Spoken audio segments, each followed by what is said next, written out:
Saudi अरब से power मिलते ही Iran के सबसे बड़े कमांडर ने इजरायल को दे दी धमकी। सीज फायर के बाद भी army chief of staff Abdul Rahim Mousavi को इजरायल पर भरोसा नहीं। जानेंगे उन्होंने क्या ऐलान किया है। इसी के साथ पटना के गांधी मैदान में मुसलमानों का जन सैलाब, वक्फ बचाओ दस्तूर बचाओ आंदोलन, लाखों की तादाद में पहुंचे लोग, मोदी सरकार को चेतावनी। इसी के साथ आपको बताएंगे तुर्की और सीरिया के बीच सबसे बड़ा समझौता, बनेगा लंबा रोड, तमाम अरब देशों पर एर्दोगान की नज़र। इसी के साथ परमाणु निगरानी संस्था ने ईरान की यूरेनियम संवर्धन क्षमता को लेकर किया बड़ा दावा। दोस्तों सभी खबरों पर विस्तार से बात करेंगे, तो बिना समय गंवाए खबरों की शुरुआत करते हैं। दोस्तों सऊदी अरब से पावर मिलते ही ईरान फिर से फूलने लगा है। ईरान की सेना के सबसे बड़े अफसर यानी चीफ ऑफ स्टाफ ने एक बार फिर इजरायल को सीधी धमकी दी है।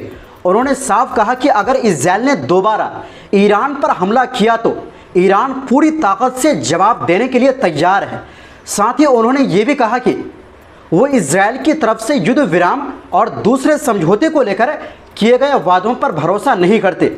उन्हें शक है कि दुश्मन यानी इजरायल अपनी बातों पर टिकेगा या नहीं। ईरान की यह धमकी ठीक उस बातचीत के बाद आई जिसमें major general Sayyed Abdul Rahim Mousavi ने सऊदी अरब के डिफेंस मिनिस्टर खालिद बिन सलमान के साथ फ़ोन पर बात हुई। इस बातचीत में इजरायल और संयुक्त राज्य अमेरिका द्वारा किए गए हमलों के साथ साथ दोनों देशों ने द्विपक्षीय और रक्षा मुद्दों पर बातचीत की। बातचीत में ईरान की ओर से कहा गया कि हमने युद्ध शुरू नहीं किया, मगर हम पर जो हमला हुआ हमने उसका जवाब दिया। इस पर सऊदी रक्षा मंत्री ने कहा कि सऊदी सरकार न केवल इन आक्रामक रवैये की निंदा करता है, बल्कि युद्ध को रोकने के लिए जो कोशिश हो सकती है वो किया गया। सऊदी ने ईरान के सशस्त्र बलों के कई कमांडरों की शहादत पर संवेदना भी जताई। ईरान और इजरायल में सीज फायर है। हालांकि सऊदी अरब के डिफेंस मिनिस्टर से बातचीत के बाद ईरान ने एक बार फिर इजरायल को धमकी दी और कहा कि अगर यहूदी राष्ट्र यानी इजरायल की ओर से फिर कोई ऐसी वैसी हरकत की गई तो उससे तगड़ा जवाब दिया जाएगा। ईरान की सेना के chief of staff major general Sayyed Abdul Rahim Mousavi ने कहा कि भले ही इस वक्त लड़ाई रुकी हुई, लेकिन मुझे नहीं लगता कि इजरायल अपने वादों पर कायम रहेगा। इस बीच इस्लामिक रेवोल्यूशन गार्ड्स IRGC के समन्वय के लिए उप कमांडर ब्रिगेडियर जनरल मोहम्मद रजा नागदी ने कहा कि इजरायल के खिलाफ ईरान ने अपने डिफेंस क्षमता का महज 5% ही प्रयोग किया था। उन्होंने जोर देकर कहा कि अगर हम पूरी ताकत के साथ उतरते तो इजरायल का अंजाम बहुत बुरा होता। उन्होंने कहा कि जवाबी कार्रवाई के बाद ईरान की ओर से कई ऐसे वीडियो फुटेज प्रसारित किए गए जिसमें इजरायल में हुए नुकसान के बारे में दर्शाया गया। इससे पहले कई पश्चिमी मीडिया आउटलेट्स ने भी इस बारे में बताया था कि ईरान की मिसाइल प्रणालियों की पूरी सीरीज को रोकने के लिए संयुक्त राज्य अमेरिका भी तेल अवीव का सबसे बड़ा सहयोगी बनकर सामने आया था। यानी ईरान जो हमला कर रहे थे उनके बचाव के लिए अमेरिका भी इजरायल की तरफ से मैदान में उतर गए थे। वहीं दूसरी ओर दोस्तों बिहार की राजधानी पटना के गांधी मैदान में 29 जून 2025 को एक बहुत ही बड़ा और शांतिपूर्ण आंदोलन देखने को मिला। वक्फ बचाओ दस्तूर बचाओ आंदोलन। इस रैली में हज़ारों की संख्या में लोग पहुंचे थे, यानी हज़ारों की संख्या में नहीं बल्कि लाखों की तादाद में। और इसमें बिहार के कई जिलों से लोग आए थे, जैसे सहरसा, दरभंगा, सुपौल, किशनगंज, पूर्णिया, अररिया और अन्य मुस्लिम बहुल इलाकों से। सबका मकसद सिर्फ एक था, केंद्र सरकार के नए वक्फ संशोधन बिल का विरोध करना।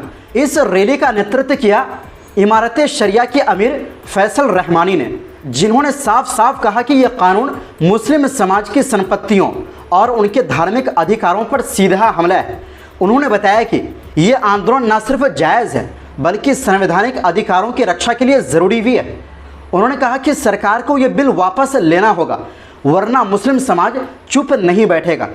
इस मंच पर बिहार के विपक्षी नेता तेजस्वी यादव, कांग्रेस नेता इमरान प्रताप गिरी, सलमान खुर्शीद, पप्पू यादव, कोशी समाज सेवा संगठन के मीर रिजवान, MIM के नेता और पूर्व मेयर अफजल इमाम जैसे बड़े नेता भी मौजूद थे। सबने एक सुर में कहा कि मुस्लिम समाज को अब और पीछे नहीं हटना है। वक्फ की ज़मीनें मुसलमानों की अमानत है और इन्हें कोई छीन नहीं सकता। रैली में जोश इतना था कि नारे लग रहे थे, वक्फ बचाओ दस्तूर बचाओ। हमारे हक पर हमला बंद करो, हम जुल्म नहीं सहेंगे। इस आंदोलन की खास बात ये रही कि भीड़ तो ज़्यादा थी, लेकिन पूरी तरह से शांतिपूर्ण माहौल में लोगों ने अपनी बात रखी। सोशल मीडिया पर भी यह आंदोलन छा गया और हैशटैग वक्फ बचाओ और हैशटैग दस्तूर बचाओ जैसे हैशटैग ट्रेंड करने लगे। एक बड़ी बात ये भी सामने आई कि इस बिल का विरोध सिर्फ मुस्लिम संगठनों ने नहीं किया, बल्कि गैर मुस्लिम भी बड़ी संख्या में मुसलमानों के सपोर्ट में नजर आए। गांधी मैदान की ये रैली इसका बड़ा उदाहरण बनी। ये सिर्फ एक विरोध प्रदर्शन नहीं था, बल्कि ये एक चेतावनी थी कि अब मुसलमान अपने हक के लिए खामोश नहीं रहने वाले। वहीं दूसरी ओर दोस्तों, सीरिया में बशर अल असद के तख्ता पलट के बाद से अगर किसी को सबसे ज़्यादा फ़ायदा मिला है तो वो देश तुर्की है। तुर्की ने असद की सेना से लड़ने के लिए पहले ही HTS लड़ाकों को ट्रेनिंग और आर्थिक मदद की थी। अब तुर्की खुफिया एजेंसी के अधिकारी खुले में सीरिया का दौरा करते रहते हैं। अल शरा के साथ इसी गठजोड़ को तुर्की बढ़ाता जा रहा है। अब दोनों देश अपने सैन्य संबंध के साथ साथ आर्थिक संबंध बढ़ाने में लगे हैं। तुर्की के ट्रांसपोर्ट और इंफ्रास्ट्रक्चर मिनिस्टर अब्दुल कादिर उरालोगलू ने ऐलान किया है कि तुर्की और सीरिया ने इंटरनेशनल रोड ट्रांसपोर्ट कॉरपोरेशन के लिए समझौते पर साइन किए हैं, जिससे सीमा पार से सामान को बॉर्डर पर उतारे बिना दोनों देशों के बीच सीधा माल ट्रांसपोर्ट संभव हो सकेगा।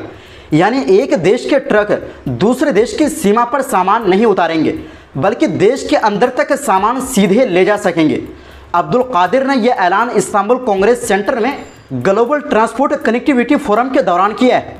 उन्होंने मीडिया से बात करते हुए कहा कि अब बॉर्डर पर माल को एक जगह से दूसरी जगह शिफ्ट करने की ज़रूरत नहीं होगी, यानी सामान को सीधे तुर्की से सीरिया और सीरिया से तुर्की तक बिना कोई ट्रांसफ़र किए ले जाया जा सकेगा।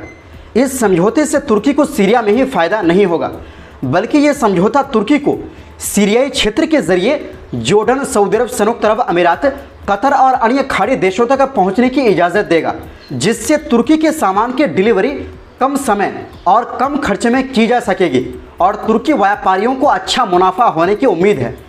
नए समझौते के तहत सभी शिपमेंट को बॉर्डर एंट्री पर उतारने और लोड करने की ज़रूरत के बिना सीधे तुर्की और सीरिया के बीच ले जाया जाएगा। पहले बॉर्डर पर ऑफ लोड और रीलोड किया जाता था। साथ ही सीरिया के रूट से दूसरे देशों तक भी सामान पहुंचाना आसान नहीं था।